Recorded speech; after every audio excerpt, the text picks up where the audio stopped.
Olá para todos, sejam bem-vindos. Eu vou fazer aqui um pequeno estudo sobre o cristão solteiro. Um estudo pequeno, meio compacto, falando um pouco sobre o solteiro cristão, como o solteiro deve se comportar, qual a idade certa para se casar. Existe idade na Bíblia que, quando o momento certo de se casar, a igreja ou o pastor pode interferir na vida do solteiro? Na verdade, não. Se referindo ao namoro, quando está namorando, a igreja não pode dar um prazo para namorar, como 3 meses, 6 meses. No passado, a igreja até interferia. Não vou dizer todas, mas algumas interferiam na vida de um casal namorando, né? Ou até mesmo fazendo pressão para que não fique tempo demais namorando. Não existe nenhum parecer bíblico que o pastor deve interferir na vida dos outros e depois, se o casamento não der certo, ele vai tirar o corpo fora, né? Quem vai se danar vai ser a pessoa que teve o casamento mal feito. Então isso não é da conta de pastor nenhum. Tempo e prazo de namoro não tem nada a ver com pastor e nem igreja nenhuma. Nenhum sistema religioso deve interferir na vida de seu ninguém, porque não tem base bíblica para isto. Como resistir às tentações sexuais? A Bíblia não obriga a ninguém se casar. Não obriga.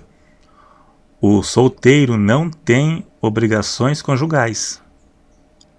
Eu vou tirar algumas referências em 1 Coríntios capítulo 7. Alguns até pensam que esse capítulo aqui, Paulo era contra o casamento. Até dá a se entender que Paulo era contra o casamento em alguns versículos do capítulo 7. Mas não. O que está escrito na Bíblia, temos que ver para quem foi escrito. Se se aplica a nós, o que pode ser aplicado a nós ou não. Então, o capítulo 7 aqui de 1 Coríntios deve ser interpretado à luz do verso 26. Todo o capítulo 7 é a resposta de Paulo às perguntas feitas pela igreja de Corinto a respeito da vida conjugal. Suas interpretações devem ser lidas à luz do verso 26, que diz: "Tenho, pois, por bom, por causa da instante necessidade, que é bom para o homem o estar assim." Então aqui era um período de grande aflição e perseguição que estava acontecendo, que estava para vir sobre os cristãos daquele local. E nessa situação, a vida conjugal seria difícil. Então note que não tocar em mulher significa aqui não casar. Paulo aconselhou que quem fosse casado não se apartasse e quem fosse solteiro que não se casasse. Foi algo aplicado à igreja de Corinto. Então ali temos que separar o que podemos aplicar para nós hoje e o que não. Tem muitas coisas ali que se aplica assim. Então a Bíblia não obriga a ninguém a se casar. O casamento foi a primeira e a mais importante instituição divina na terra. Casamento e família. Deixará o homem pai e mãe e unir-se-á à sua mulher, e serão ambos uma só carne. Mas quem optar em não se casar não será problema. Paulo mesmo não era casado, então não existe problema. Se optou em não se casar para se dedicar à obra de Deus, não é problema. Como um padre, por exemplo, o padre não casa para se dedicar à obra, não tem problema. Ou então por opção mesmo. Se a pessoa optou em não se casar, não há problema nenhum, não tem problema. Mas a pessoa deverá ver se irá resistir às tentações. Verso 9 de 1 Coríntios. Mas se não pode conter, casem-se, porque é melhor casar do que abrasar-se. Abrasar é queimar, incendiar. Paulo diz que é melhor se casar do que andar queimando de desejo. Ficar sofrendo tribulação na carne sofrendo tentações no campo sexual. Seria melhor casar do que viver dessa forma. No verso 36 também, deixa eu ver aqui. Paulo disse: mas se alguém julga que trata dignamente a sua virgem, se tiver passado a flor da idade, e se for necessário que faça o tal o que quiser, não peca, casem-se. Então, se chegou a uma certa idade, e se não pode se conter, melhor casar do que pecar. Melhor casar do que cometer fornicação. Fornicação é sexo entre pessoas não casadas. Então é melhor casar do que pecar. Melhor casar do que abrasar-se, andar queimando de desejo, andar sofrendo tentações e ficar isso, lutando contra a carne. Seria melhor casar. Se consegue se conter, tudo bem. Se não, não. Se a pessoa viver atribulada na carne, Paulo aconselha a se casar para evitar que cometa pecado. Às vezes o pecado não será exatamente o ato cometido, o sexo, mas a cobiça. Irá cobiçar, sustentar pensamentos maliciosos quando vê uma pessoa. Então ela estará pecando também. Cobiça também é pecado, não é só o ato consumado. Então nesse caso Paulo aconselha então que se case, do que melhor que andar sofrendo. Embora Deus dá força para resistir às tentações. Mas o desejo sexual é algo fisiológico. É uma necessidade humana. Da mesma forma que uma pessoa sente fome e sede, sente desejo sexual. A fome se mata comendo. A sede se mata bebendo. E o desejo sexual se mata fazendo. E quem não é casado irá sofrer tribulações, porque não tem parceiro. Deus não tira o desejo de ninguém, porque faz parte da vida. Como disse, é um desejo fisiológico. Uma pessoa me disse uma vez aqui no canal que pediu para Deus tirar o desejo dela. Deus não tira, não. A pessoa tem que saber lidar. O solteiro que ainda não chegou ao momento de casar, ele deve aprender a lidar com a situação. Paulo manda fugir da carne, porque a carne faz parte da natureza humana. Desejos, carência, faz parte da natureza humana. Desejar outra pessoa. Então ele manda fugir para não cair. O diabo, a Bíblia manda enfrentar. A carne manda fugir. Fugir. Paulo diz para Timóteo: foge dos desejos da mocidade. 1 Coríntios 6,18. Paulo manda fugir. Fugir da carne. Fugir dos namoros pecaminosos. Envolvimento com pessoas não cristãos autênticos ou não cristão mesmo.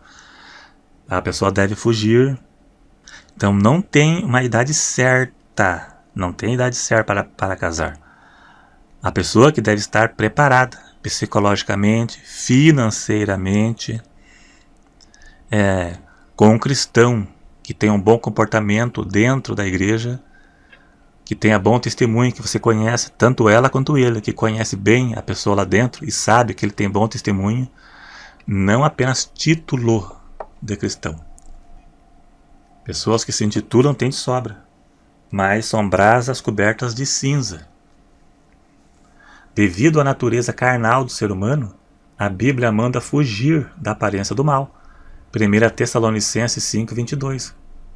Note que quanto ao diabo a Bíblia manda enfrentar, e já a carne a Bíblia manda fugir. 1 Coríntios 6:18. Fugir da fornicação, da prostituição.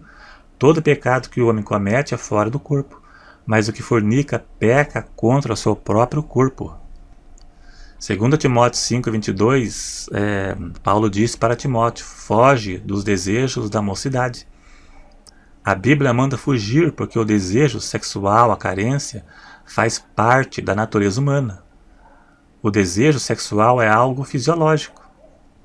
Da mesma forma que sente fome, sede, vontade de urinar, também sente desejo sexual.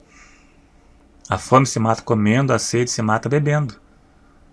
Caso contrário, continuará com fome e sede. Da mesma forma, o desejo sexual só se alivia tendo relação. No caso do solteiro, deverá aprender a lidar com a situação. até que se case. Fugir das tentações e ter comunhão com Deus para que Deus dê força para que ele resista. Caso contrário, cai. O desejo sexual é algo que vai acompanhar a pessoa por toda a sua vida em estado normal. A pessoa é quem deve saber lidar com isto. Um incrédulo se cede às tentações, à cobiça, à pornografia, porque anda segundo a sua carne. Já o cristão tem uma batalha pela frente. Deverá crucificar a carne. Gálatas 5:24.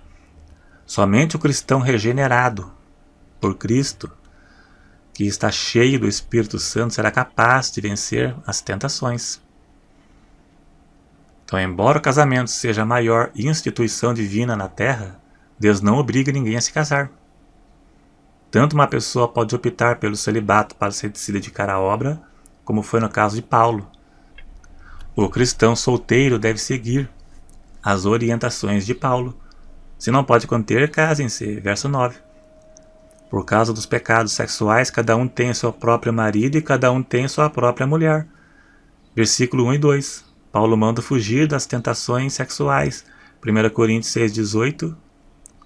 Todo pecado que o homem comete é fora do corpo, mas o que fornica peca contra o seu corpo.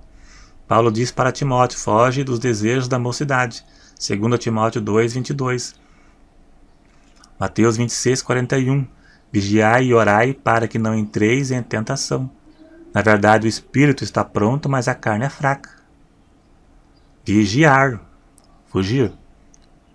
Vivemos hoje num mundo erotizado, onde o sexo foi banalizado, onde a sensualidade é algo natural e impulsionado pela mídia, que transmite a imagem distorcida do sexo e tratando o corpo como objeto.